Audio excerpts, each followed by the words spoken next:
Es decir, un tema se convierte en noticia el día que los señores trancan la vía y entonces eso produce un caos en toda la ciudad.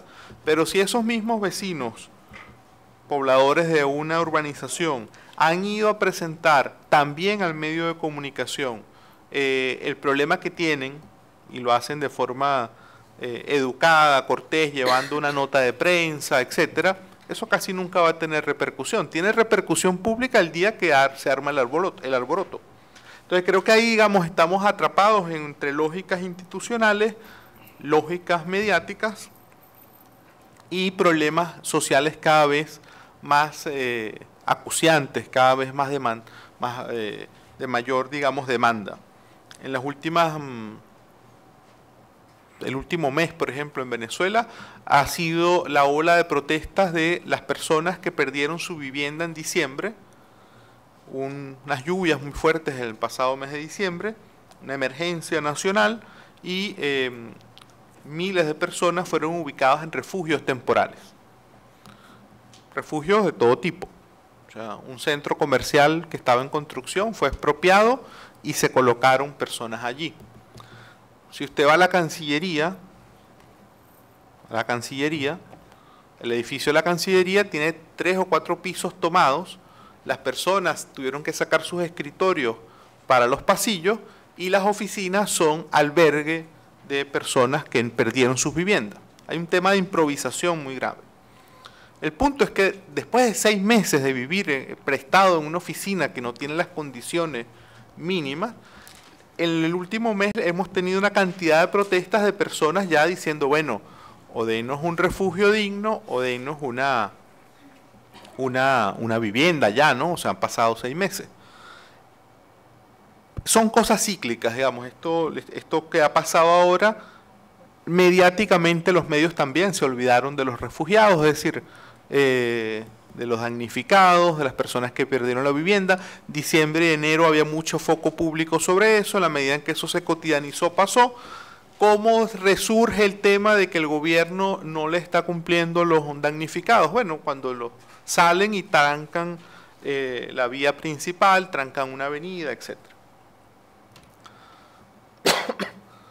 Entonces, digamos, en esta lógica en la cual hemos venido reseñando lo que ocurre en Venezuela y creo que se aplica a muchos otros lugares, la protesta termina cumpliendo una doble función.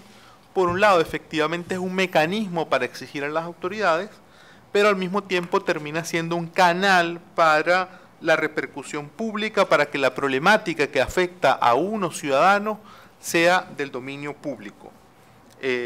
Dado que esa agenda mediática también está excesivamente centrada en el tema de los conflictos, solamente cuando yo genero un conflicto, tranco una vía, impido que otros transiten, impido que unos funcionarios entren a sus oficinas, etcétera. De esa manera logro que la opinión pública, esa idea de opinión pública, pose sus ojos sobre la problemática que estoy viviendo.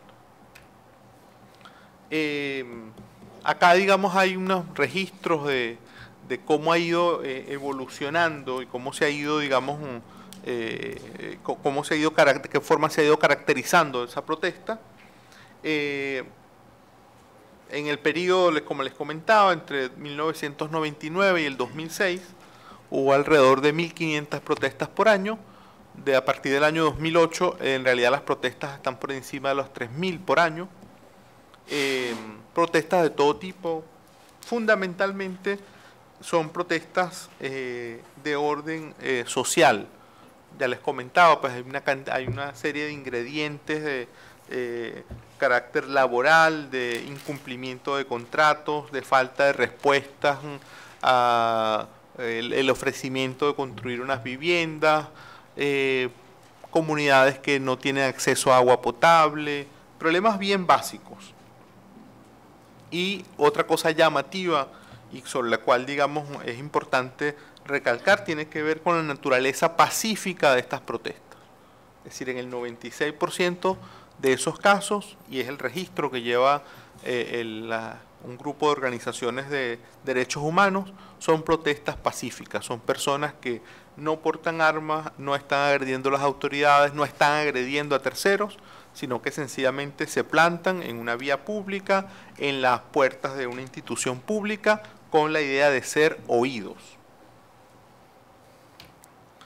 El punto, digamos, importante de RCTV, ahí, digamos, la protesta adquiere, digamos, una dimensión, hay una explosión de protestas. Ese año, digamos, hubo muchas protestas de estudiantes.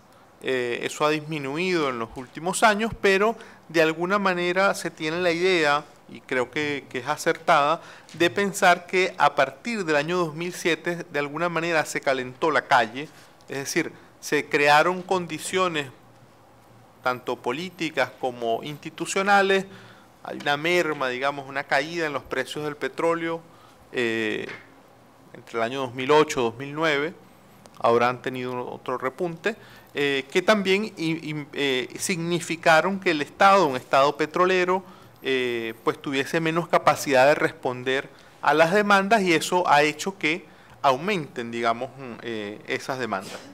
Cuando uno mira, por ejemplo, en el tema laboral, son protestas que no deberían estar ocurriendo, es decir, o sea, la gente sale a protestar para que le paguen lo que establece el contrato colectivo.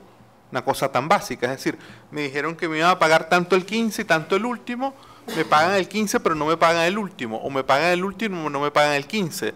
Me dijeron que me iban a dar un bono de alimentación equivalente a $150 al mes y tienen 3 meses que no lo pagan. Cosas tan básicas como esa. Entonces son problemas generados en el caso de la economía venezolana, donde hay una cantidad de empresas estatales o empresas cuya actividad principal, empresas privadas, pero cuya actividad principal está muy asociada a la vinculación con el Estado. Todo esto lleva, digamos, de alguna manera a una demanda ante las propias instituciones del Estado. Hay un conjunto, digamos, de empresas básicas en el Estado Bolívar, que está en el sureste del país, que son de propiedad estatal y donde hoy en día es un foco, digamos, importante de protestas cotidianamente, y básicamente los trabajadores están pidiendo que se les cumpla lo que se acordó.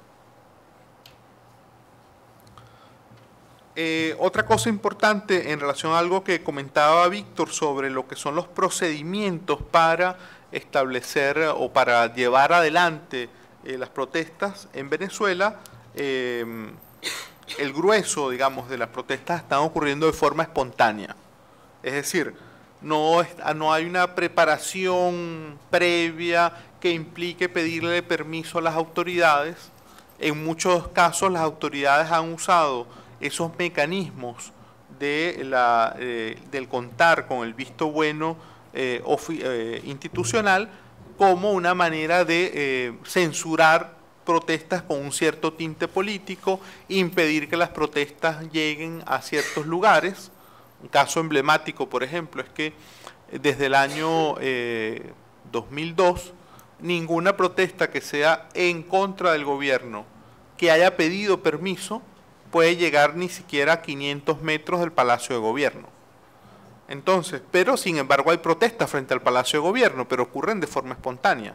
O sea, usted pasa por allí un día a las 5 de la mañana y hay 200 personas que vinieron de cierto barrio, madrugaron y se presentaron sorpresivamente a las puertas del Palacio, y bueno, y se instalan ahí hasta que algún alto funcionario les atiende.